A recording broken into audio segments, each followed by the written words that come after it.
All right, so let's go over this study guide. Again, tomorrow is the test, so I want to make sure we're all on the same page here. All right, so number one, if you don't have it, please write it in. If you're missing maybe part of the answer, write it in. Okay. So describe what a Hooverville was. Where were these Hoovervilles located? Chris, what do you got? We'll work our way around the room here. What was a Hooverville? Where were these Hoovervilles located? They're little tents, and they're housed by like unemployed families, and they're outside of the city. Okay, yeah. So they're located outside of bigger cities, right? They were shanty towns, right? Okay, these were the people that lost their jobs, lost their apartments, their homes in these bigger, larger cities, and they're forced to move out. And many of these people resided outside of these larger areas, okay, these urban areas, and they created homes with whatever they could get their hands on, right? With in many cases just old signs, tin. Um, Cardboard in many cases. Again, whatever they could get their hands on. Do they have running water? No. Electricity? No. All right. So can you imagine New York City, especially during times like these when it's really cold, how hard it was for these people to even survive in these terrible, terrible times with the depression, obviously, and then environmental impacts of what these people had to endure. Crazy stuff. All right. Good. And then why were they named Hoovervilles? Why were they named that, Chris? Because the president. Yeah, they're blaming Hoover. Yep. All right, two. Who was FDR? How was he important during the Great Depression? Alyssa, what do you have? He was the second and he tried to bring him out of the depression. All right, yeah. So he was the second president that endured the Great Depression, right behind President Hoover, and he was trying to do everything he could to help benefit the people. Government involvement.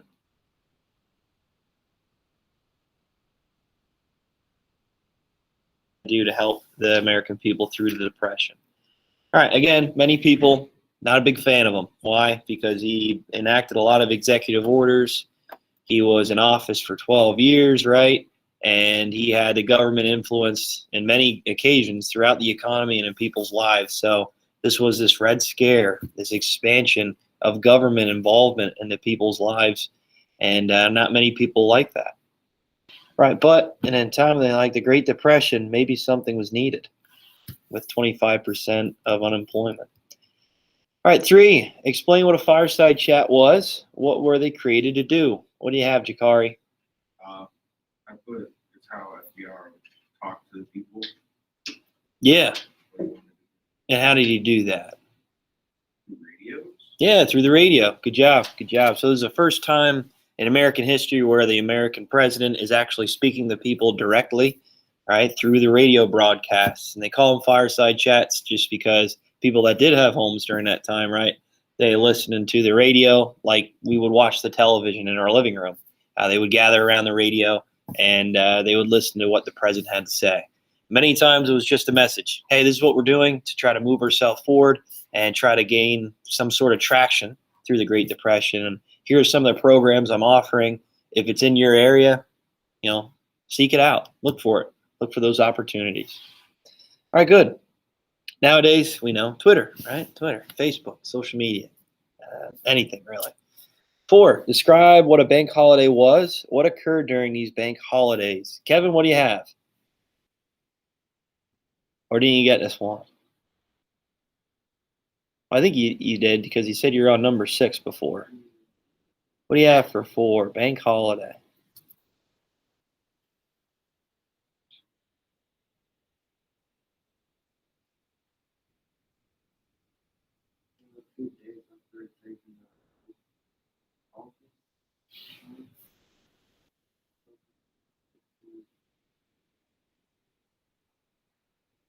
You got it? So, They were suspended because the nation. okay, all right. I don't think You don't have it right. Okay. Well, pay attention here, and we will make sure you got the right answer. Okay. Chase, what do you have? Was when banks closed to public customers and they ceased operations. All right, good. Good job. So the bank holiday was when FDR closed all the banks in the United States. And his idea was, you know what? If they're following regulation, if they're following guidelines, codes set out by the government, then they can reopen. But if not, they're shut down permanently. All right. So he wanted to make sure that he could bring the trust of the American people back into the American banking system by these shutdowns. And he wanted to make sure he sent these government officials there to make sure that they're following code, following regulation, following guidelines. If they weren't, they're shut down. Okay. If they were, they could stay open. Right. It's a lot like, I guess you could say, when we talked about the progressive era and we talked about Teddy Roosevelt with restaurants, grocery stores. If food wasn't served, to an appropriate standard for the people, if it wasn't kept right, then that restaurant could shut down. Prescription drugs, same thing. The Pure Food and Drug Act, right? So similar thing, but now it's just with banks. Okay. So make sure you remember that. That one might be a part of the short answer. All right, 5. Explain relief. What was President Hoover's response to the Great Depression? What do we have for President Hoover? What did he try to do? There's a couple things he tried to do. Haley, what do you have? Ryder, yep. It was a help to the population for the unemployment, to help with, give them money so they could support their families. Okay, good. So that's relief. Yep. What about President Hoover? What did he do? What was his response to the Great Depression here? What did he try to accomplish? And didn't really work out. You didn't get that part? Okay. So you remember, guys, the first thing was the Holly Smoot tariff, right? Okay. So he tried to push that Holly Smoot tariff, which was a tariff on imported goods. Okay.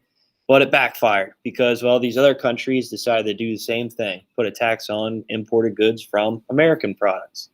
So he thought, well, if people are buying American goods, keeps American businesses open, and we can maybe work it out. But it didn't work out. Then the next idea was trickle-down economics, giving tax breaks, even government loan lump sums to these business owners, the wealthy elite class, hoping that they'd keep these industries and businesses open, but they didn't. They didn't, right? And this created even more of an economic gap between middle class and wealthy elite class. So that didn't help anybody's cases, right? And then finally, he tried the public works programs with Boulder Dam, Hoover Dam, right? Okay, generating power to the Southwest United States. All right, good. All right, detail what FDR did as a former relief to United States citizens and economy during the Great Depression. What do you got, Angel, for 6? What was his deal? The New Deal. Good job. So the New Deal. So creation of all these different agencies, right? The alphabet soup. And he tried to reform, relief, recovery, right? We talked about that a lot. And with government-funded jobs, agencies that help almost pump prime the economy. All right, 7. Detail what the New Deal set out to do. What was the significance of this form of legislation? I kind of already talked about it already. It's really just government-funded jobs, agencies to try to improve the infrastructure of the United States. So again, it's not just free handouts. Yeah, it's really just trying to improve the infrastructure of the U.S. So creation of schools, roads, bridges, libraries, generating power to areas all across the United States. Try to stimulate the economy, try to spur industrialization to these remote locations. You guys got that? All right, good. All right, CCC, what was it? Haley Klinger, what do you got?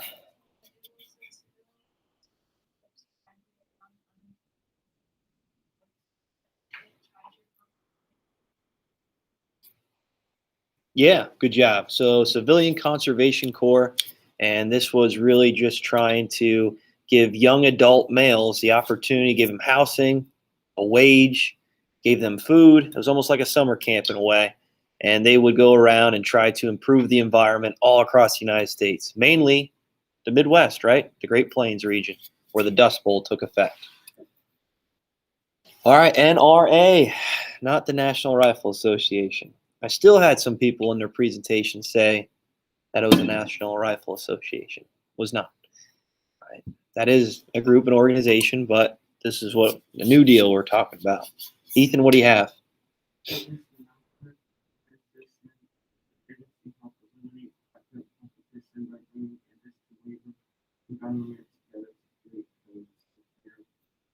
Awesome, good job. A lot like the square deal. Okay, eliminate cutthroat competition. Make sure that the private business, I guess you'd say the independent businessman, right? That he has a fair share. That he won't ever be bought up by a bigger, stronger business, and monopolies would not form. Also, setting wages, setting prices, setting minimum wage. Okay, increasing the hours of work to 40 hours a week for many people. So this is going to try to eliminate any type of people that were working overtime and give opportunities to other people to work. So if more people are working, more people are making a wage, they could spend it out in the economy.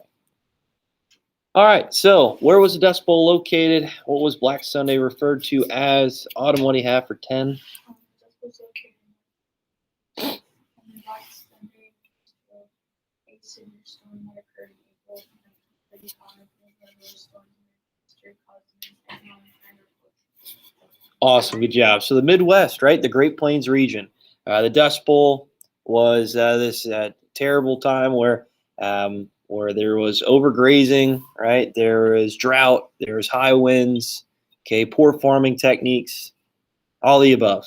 And Black Sunday was the largest black blizzard there ever was, okay? And this really expanded out into the East Coast too once it blew finally over to the East Coast. The reports in New York City and Philadelphia of this crazy phenomenon, right? Make sure you know the causes of the Dust Bowl too. You never know, that might be on the test. All right, describe CWA and what was this agency trying to accomplish for unemployed American people? What do you have here, Chris? It's for civil works administration. Yeah, good job. So very similar to what a lot of these public works programs were established to do. Just give people jobs, give people hope, trying to create something for the overall betterment of society. 12, when did the stock market crash? Explain the date. And what was the other name of the stock market crash? What do you have, Alyssa? Good job. Black Tuesday, October 29th, 1929. Stock market crash, not only in the United States, but worldwide depression, okay? And we'll talk a little bit about that more next chapter, how that expanded to the world, not just in America. Black blizzard is just a huge dust storm, okay? Huge dust storm during the Dust Bowl. 14, 3 R's, what they stood for. What do you got, Shikari? I have relief for Good. relief for the unemployed people, reform next market economy, and recovery, find jobs. All right, so relief, we're trying to show relief to the unemployed by getting them back on their feet, right? Creation of this new deal, giving them opportunities, giving them hope, all right? And then reform is how the government's getting a little bit more involved into the marketplace. So a mixed market economy, introduction of public services, right? And some programs that the government is going to be funding. And then recovery, right? So government funded jobs, agencies, right, to try to help with the unemployment rate and keep, I guess you say, pump prime the economy, try to move it in the right direction, inspire industrialization, inspire, private business. Good. And then causes Dust Bowl. Oh, there's more here. Sorry. Dust Bowl. What do we got here? Lentz, what do you got for the Dust Bowl? 4 causes. 15. Longer debt, sooner debt, more goods from buyers, and the big overseas. Okay, all right, yeah, so we know that the agriculture took a hit with the low prices, okay? With the Dust Bowl, we have, right, drought. Okay, make sure you write that down, guys, if you don't have it, drought. We have overgrazing by cattle, right, domestic livestock, introduction of the Great Plains for a long period of time. It's going to cause some problems, environmental impacts. Poor farming techniques, right? So make sure you're writing that down. It might be a short answer. And then we have high winds. Okay, high winds. 16, define Social Security Act. Who did it try to help? How did it work? Is it in still use today? Haley Ryder, what do you have? Social Security Act administers Social Security, a social insurance program consisting of retirement, disability, and survivor benefits. And how does it work? It helps like to support people who didn't have a lot of money, like single parents and the older people. And Franklin D. Roosevelt was in charge of this act. Yeah, good job. Good job. So Social Security is still around today. Everybody has identification number. Everybody has that number and card. And it's really supposed to help out people that are retired, can no longer work. So disabled, elderly, single mothers, right? And it's just to benefit them through tough, hard times. And this is a wage that's taken from income, right? So it's an income tax. And question is, how long will it last? Who knows, right? Who knows? I guess they can just raise the rate. All right, so describe how the Great Depression impacted American citizens. So we discussed in agriculture, right? That overproduction. Okay, that caused a lot of these farms to become foreclosed because they couldn't pay back the bank for the loans that they had for the overproduction that they needed to try to have for World War I. Government never told them to stop. So prices plummeted so low that they could not pay back the bank, and farms foreclosed, gone, taken away. Farmers retaliated by destroying their crops. It's like, hey, government needs to come in and help us out, and they're not. We talked about the stock market crash. Businesses, same thing, overproducing products. Okay, that supply demand needs to be thought of, needs to be in the people's minds. So this overproduction pushed for prices to plummet so low that no one's buying the products, and the prices are so low that even if people are buying it, they're not making a profit off of it, causes businesses to shut down. People investing, buying stocks into companies. If those companies shut down, again, stock market drops. It really just falls. It crashes. Okay, so that's kind of how it's affecting everybody, right? So not only in agriculture, but in industry as well. All right, any questions on that? We good? All right, that's all I got. See you later. Yeah, perfect timing.